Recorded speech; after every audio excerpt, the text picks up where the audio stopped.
Hey everybody, before I get started, I just want to mention a couple of ways that you can engage with me on a more personal level. I have a few avenues set up and I keep focusing on one, and I figured why don't I make a short little video talking about all of them real quick before we get into these episodes. So first thing, Patreon. There's a link in the episode description and every episode description to the Patreon, as well as a video on the feed called Major Announcement that has all the details of what each tier offers and how much they cost. I implore you to check that out. I offer a lot of cool shit for my patrons. Second thing, the Discord channel. There's also a Discord link in the episode description and in every episode description. I have multiple channels set up there for each show that I'm covering, and it's a great way to just engage with me. I have a channel set up for MMA talk as well. I'm a big MMA fan, so if you're an MMA fan, you can check that out as well. There's a link to the Discord in the episode description. And then lastly, the Facebook and Twitter. Social media. Follow me on there. I post news on there. When I say news, I mean like, hey, I'm stopping covering this show. Hey, I'm starting covering this show. Let me know what you think about this. I do live watches of things on Facebook where like I'll check in and say I'm watching so-and-so show, and then I'll like live comment while I'm watching it, and that'll be cool if maybe you watch that show too and you want to watch along with me, or you're watching it later and you will see my thoughts, which are usually pretty entertaining because I'm usually pretty high when I'm writing them. So check out all those links in each episode description, and let's talk about this episode. Peace. One mic. Yeah. All I need is one mic. Yeah. All I need is one mic. Hey everybody, welcome back to One Mic, and today I'm here to talk about episode 4 of Apple TV's Masters of the Air. And I just want to start by saying that I'm really baffled by some of the choices that this show and this episode made. You know, last week's episode was almost entirely action, and I'm not saying that as a pro or con, no judgment yet, just a statement of fact, mostly action. This week, a mission takes place, but it takes place entirely off screen, and even worse than that, we're expected to believe that this mission that took place off screen resulted in the deaths of Buck, the one soldier, and the one soldier who developed a relationship with this woman, and countless other deaths. And what a strange and befuddling decision that was. Like, on one hand, I have no doubt that Buck is alive, even though the soldiers being debriefed in this episode said that they saw no shoots. I still refuse to believe that Austin Butler's character was just killed off screen. So why waste your time and energy doing something that either no one's going to believe or is going to be pissed that you did it? Then on top of that, they spent the entire episode building up this relationship between this soldier and this woman in an attempt to mine some emotion from us, but then when you kill the guy off screen, you lose that. So now you've lost the emotional response from your audience by killing Buck and the soldier off screen. And to what end? Like, I don't even believe that they're dead. So you don't even get to like, aha, see, he's alive. Bitch, I already knew he was alive. So you don't even get that. So like, they're probably alive. You get no emotional response from me by faking their deaths. And if they return and die later, it will have less of an impact because you faked it earlier off screen. So like, I don't know, man. It's just a weird and strange decision to me. And I didn't like it, obviously. Maybe they have something spectacular planned for this, and I'm just not seeing it. But even if they do, it won't retroactively make this episode better. Like, I might be like, oh, I liked episode 4 now. But even if Buck is actually dead, the decision to kill him off screen is a battle we don't even, in a battle that we don't even see, is a stupid decision that, again, you lost any emotion you might have got out of me. I'm hoping that whatever happened to Buck is tied to that one soldier who was repairing that propeller while the plane was moving. Otherwise, I don't know. That scene felt kind of pointless. Like, hey, let's just throw another little minor obstacle up before they go. Like, I don't know. But also, and this is something that kind of it's sparking a little bit of the energy that you're feeling in me right now. I recently watched Apocalypse Now for the first time. Yeah, I hadn't seen it. I'm late as fuck, but trust me, there's a couple hundred movies I've seen that you haven't, so relax. But that movie only served to further highlight what I believe to be this show's biggest problem, what I've been saying all season. It's just too pretty. It's trying too hard to be a spectacle. When I watched Apocalypse Now and Band of Brothers, the best aspects of those projects was how they made me feel like I was there. I was so engrossed in Apocalypse Now that there was a moment where like a rocket or something was fired toward the camera and I moved out of the way in real life. Like, what the fuck? There's a scene in that movie that like it really it really harmed Masters of the Air for me to see that scene from 1979 now for the first time in 2024. Like, there's a crew of choppers attacking a Vietnamese location, and this scene is incredible, and it's like visually stunning, it's thrilling, like scary, loud, violent, and it makes you feel like you were there. So to come to this show and have the best thing that I could say be like, well, that looked really cool, like, it's kind of a pretty big disappointment. Like, this show, I would suspect, wants to hang its hat on how exciting the aerial combat scenes are, and I haven't seen anything on this show that's 10% as exciting as that scene that I just talked about from Apocalypse Now. On the positive side, the plotline with Quinn trying to escape Germany is the clear standout of the episode, and at this rate, probably the show / season as a whole. The episode opens with this plotline as we learn that Quinn has decided to escape.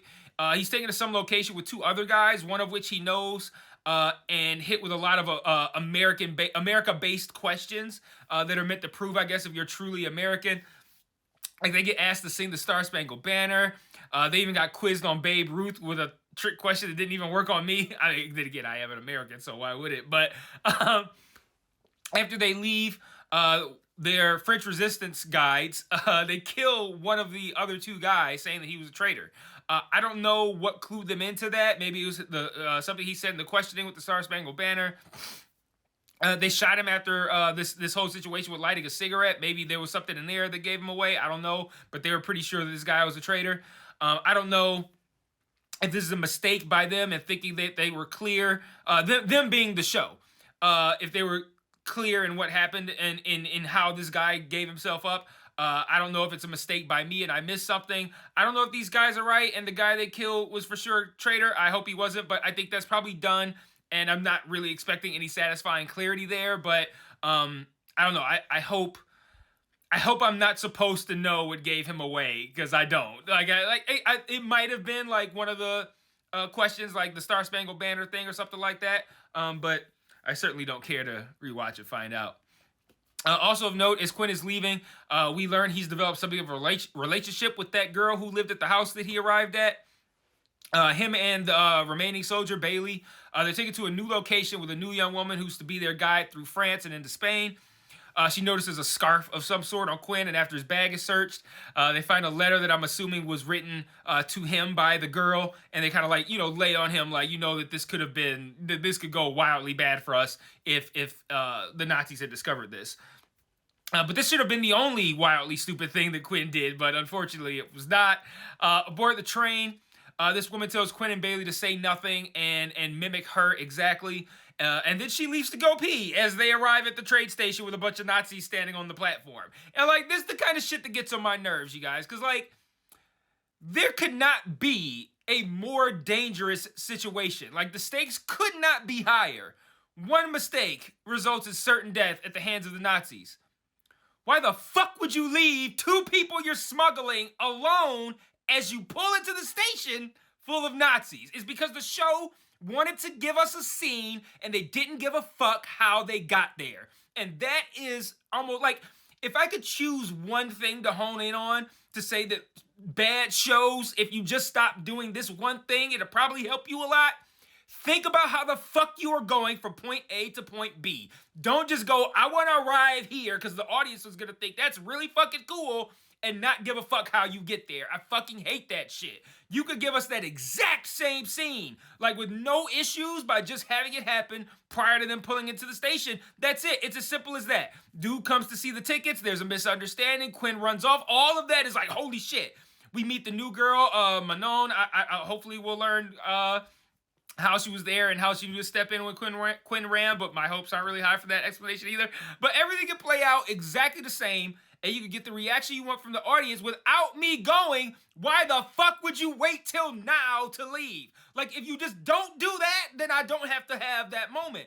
And these sorts of stupid fucking decisions are what irritates me about shows, these unforced errors. It was the same thing that I was saying about something that I think it was True Detective did, and it was just I don't have if you just don't do something just don't pull up just don't have it pull up at the station. No, that's all you had to do, and you can do the exact same scene and it hits exactly the same without making me go, what the fuck? It was the thing about the dry clothes in the True Detective. But I know it's based on a book, but like, unless that is exactly what happened in real life, like this woman got up and left as they approached the station, which again, stupid as fuck. But if that's what really happened, fine. But otherwise, that scene's fucking stupid, man. Like you wanted to ratchet up drama that was already there, but you inserted like a character making a completely implausible decision, especially given what that woman is tasked with. Like, you're tasked with smuggling people out of Nazi Germany, and you're gonna go fuck off as you pull up to the train station? Like, again, just have it not happen. All right, I'm sorry. Anyway, like I said, she leaves to go pee. They get asked about tickets. Language barrier makes Quinn panic, and he runs. That's Quinn's second strike in a situation where you can't afford to have one strike. Like, I'm not rolling with a motherfucker who's made 2 mistakes already this early in the smuggling process. Like, Bailey says he's gonna knock him out if he does something like that again. But that wouldn't have been enough. That would have been enough for me. Like, I'm already knocking Quinn out. Like at this point, I'd have been done with him. He's gonna get everyone killed. I also didn't like how all the women involved, it felt like they underreacted to what he did. Like, Quinn got nothing more than like a finger wagging from them, like, don't you do that again. And I'm like, y'all do realize that they should be like bowling all of your heads and up to Hitler's feet right now, right? Like, I just don't understand how they really downplayed what he did there. Lastly, Bucky gets a weekend pass. He uses it to fuck a woman who was married to a pilot that died. After walking past a blown up house with a woman crying outside, watching her child being carried out, he gets the newspaper and he sees that his crew suffered those heavy losses that happened off screen, so he didn't get to see it either. And the episode ends with Bucky calling to confirm that Buck is okay and learning that he's dead via the laziest... the laziest fucking code language ever. Like, yeah, tell coach I want to play. I want to start. But I don't know, Buzz Lightyear could have deciphered that code. But anyway, Lightyear start command. Bucky Egan's going on the next mission. Anyway, I don't know, guys. I'm really close to being done covering this show. Like, it's one thing to be boring and to like lack everything that made your predecessors great. It's another to have an episode replete with foolish and questionable choices that just flat out hinder one's ability to enjoy the episode. I feel like there's so much time spent watching this show for so little of interest to happen. Like, if episode 5 isn't a significant increase of quality, you probably won't see another video from me on this show. It's not really doing that much. Like, I barely talked about what happened in the episode because, like, what really happened in it? Like, the mission happened off screen. I don't know, guys. We'll see, but I'll see you guys next week maybe for episode 5. But until then, peace.